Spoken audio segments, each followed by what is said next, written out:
What's up, guys? It's your boy King Ramp. This is What Up, Sucker? And today we're going to talk about the rise and the fall of GBE. Sosa, baby.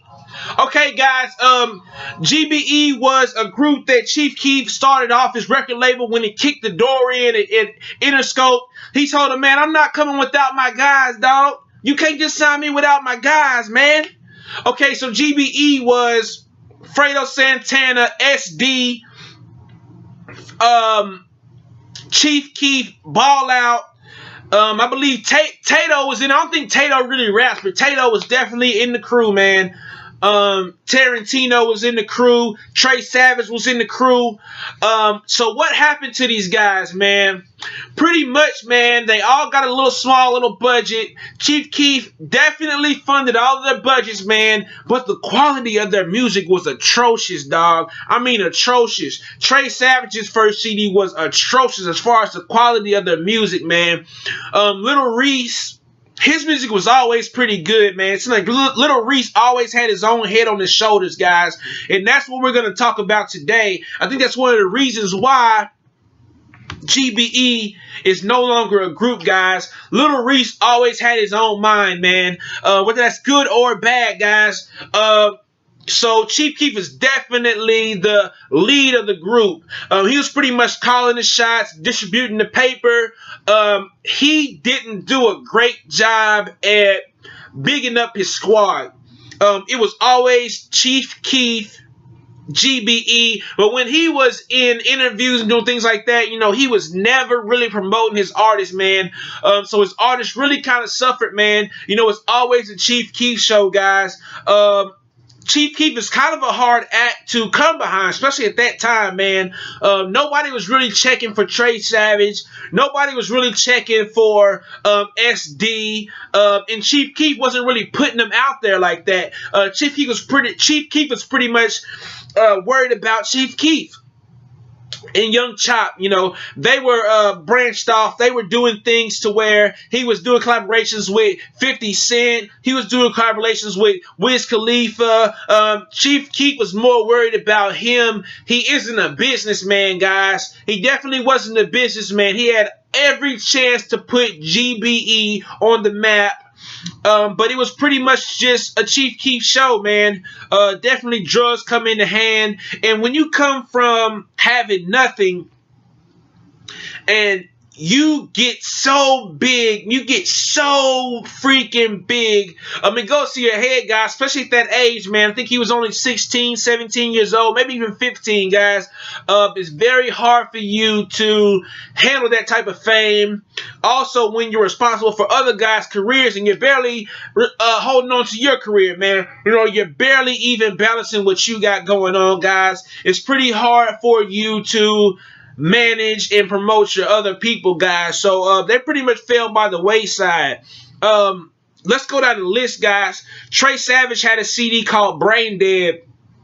It was halfway decent, man. Some of the songs were great on there.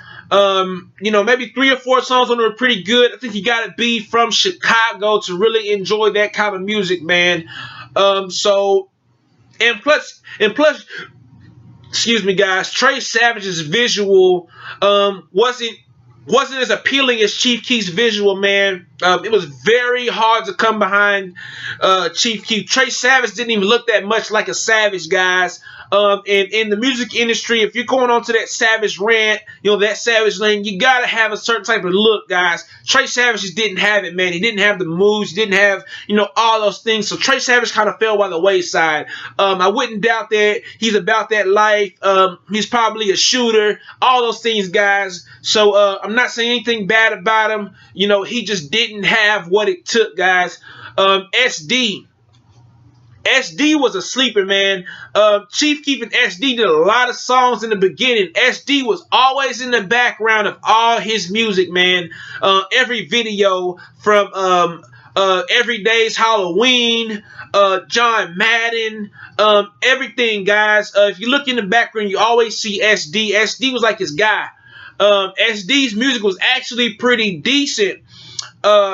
he made a lot of shoot 'em up anthems and things like that, but once again, the visual and the charisma was not there to match that of Chief Keef. Eventually, SD ends up leaving the group. His music definitely wasn't getting promoted. His sound wasn't getting promoted. He was pretty much getting pushed to the wayside. He wasn't getting much features, anything. If you pay attention, none of Chief Keef's guys ever really got features on any of his big hits, man. I think they all got on. Well, I know Trey Savage was on the song Think You Seen a G. Nothing to mean to me. Chief and Keef. The name of the song was called Chief Keef, man. Trey Savage was on there. Trey Savage was on Chief and Keef for a short period of time, guys. So the song was pretty decent. Didn't get pushed like it was supposed to get pushed, man. Let's go on to Ball Out. Ball Out kind of stood on his own also. He had a bunch of good songs, man, that I really enjoyed. Ballin' No NBA was actually pretty good to me, man. That was a song that was a CD that I listened to a lot from Ball Out, guys. He had a lot of great songs on there, man. I can't remember the name of one, but he was talking about yeah, girl, I got that work. That's what it's called. Got them works. He talking about niggas. These dirty little niggas is stealing purses while he's on the block serving work. They're probably still stealing purses while he's making moves like he's doing. I love that song, man. I'm the type of guy, I remember little short snippet pieces and I visualize what you're saying in my head, guys. So I can see a lot of those dirty niggas in Chicago stealing purses, man. Ball Out is actually... He's not that great of a rapper, guys, but he had a few songs in the beginning that were actually pretty good. He Ball Out, baby. Y'all been balling since the 6th grade. Earring so big you can't even see my damn face. Did you get the mixtape? Ballin' No NBA. He had a few good things, guys, and once again the visual was not there for Ball Out, man. Plus he had that little stint with Soulja Boy to where he stole Soulja Boy's chain, and he rocked Soulja Boy's chain like he bought the ice, like it was his ice. I thought it was a savage move, but once again, coming into the music industry, man, you don't want to be stealing people's stuff, man. You don't want to be doing that, guys. It gets you outcast. Now, on to the next guy, Little Reese. Little Reese is probably the biggest savage in GBE. He had the street cred. He has everything. His problem was when they first came out, you remember the video where he's with, maybe 15 or 20 of his goons. They're in some girl's house. Everybody's flamed up in red. And he goes to beating on this girl, man, hitting her with the nice 300 GBE combination, dog. I mean, he's tearing her head up. You can't do that, guys. That was something that got him ousted in the music industry, man. There's a video of you beating up chicks, dog. You can't do that. So that labeled him 100% as a savage. And on top of that, I think him and Chief Keef really butting heads because he felt like he was, don't get me wrong, he has some great music, guys. The CD that he had put out not too long ago, Benji Chasing, Money Conversation, Benji Chasing, Money Conversation. I think that's Super Savage 2. That was a great CD, guys. I enjoyed that CD a lot. Even my girl liked that CD, man. So that's how you know it was pretty good music. We were in Miami when it first came out. I was playing it all throughout Miami, man. We were on vacation, and I was listening to GBE, Little Reese, man. It was actually a pretty good CD, man, front to back, man. I liked a lot of songs on there, man. All That Hating Ain't Gonna Work. Great songs, guys. But he fell by the wayside because he doesn't really take the music too serious, guys. He's more about showing you that he's a super savage, just like his CD says, man. So, and I think him and Chief Keef were having issues because he felt like he was more important than what he was. He wanted his music pushed more. He wanted things pushed more. I think he got a record deal with Def Jam later on. He ended up leaving GBE and getting a record deal with Def Jam. He's 300, 600 also. Now let's get on to Fredo Santana. Now Fredo Santana and Chief Keef are still cool, man. I like Fredo Santana, man. I like his style. He had a CD that came out, maybe a year ago, where it had the dead president with the red eyes on it. Ain't No Money Like Trap Money. I enjoyed that CD a lot, guys. He had a lot of great songs on there, man. A lot of great songs on there. Fredo Santana is the businessman of the group. He's a little bit older than everybody else. He branched off and did his own thing called Savage Squad Records. So pretty much everybody dispersed from GBE, and it just left Chief Keef there by himself. And he branched off from GBE and made Glow Gang, which Glow Gang and GBE is pretty much the same thing. It's just a little bit shorter for the name, and he needed something to revamp and restart with, guys. So the rise and the fall of GBE was very quick. I felt like it could have been better.